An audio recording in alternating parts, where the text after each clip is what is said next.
नमस्कार। अर्बुदाचल पर्वत के पास भील वंशोत्पन्न आहूक नाम का एक भील रहता था। उसकी पत्नी का नाम आहूका था। वे दोनों पति पत्नी महादेव के परम भक्त थे। एक दिन जब भील शिकार से घर लौटा तो यति रूप में शिवजी उनके घर पहुँचे। भील ने उनका विधि पूर्वक पूजन किया।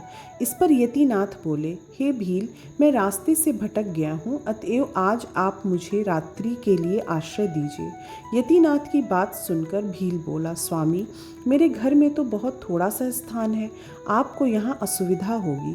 तभी भीलनी ने भील से कहा, स्वामी, ये मुनि हमारे अतिथि हैं। अतिथि तो भगवान का रूप होते हैं, इसलिए आप इन्हें यहीं रहने दीजिए। आप दोनों घर में रह जाइए, मैं बाहर रह जाऊंगी। यह सुनकर भील बोला, नहीं, आप दोनों घर में रहिए, मैं बाहर रह जाऊंगा। यह कहकर भील घर से बाहर आ गया।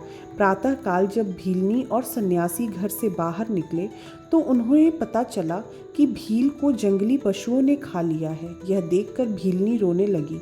तब वह सन्यासी बोले कि मेरी वजह से तुमने अपने पति को खो दिया। हे देवी, मुझे क्षमा कर दीजिए। तब भीलनी कहने लगी कि आप दुखी ना हो, अतिथि की रक्षा करना हमारा धर्म है। मेरे पति ने तो अपना धर्म निभाया है। यह कहकर भीलनी ने चिता तैयार की और उसमें अग्नि प्रज्वलित कर सती होने लगी।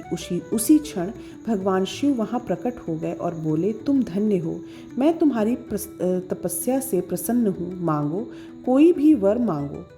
परंतु भीलनी महादेव की स्तुति करती रह गई। तब भगवान शिव बोले, देवी, तुम अगले जन्म में विदर्भ नगर के भीमराज की पुत्री दमयंती के रूप में जन्म लोगी तथा तुम्हारा पति निषाद देश का राजपुत्र होगा। उसके पिता वीरसेन होंगे तथा अगले जन्म में उसका नाम नल होगा। तब हंस रूप में मैं तुम दोनों का मिलन कराऊंगा और संसार में नल दमयंती की कथा युगों युगों तक सुनी जाएगी और तुम दोनों राजभोग भोगने के बाद मोक्ष प्राप्त करोगे। यह कहकर महादेव वही लिंग के रूप में स्थित हो गए। भील के धर्म के प्रति अचल होने के कारण यह शिवलिंग अचलेश नाम से जग प्रसिद्ध हुआ। आशा करते हैं आपको आज की कहानी पसंद आई होगी। हर हर महादेव, जय श्री राम। धन्यवाद।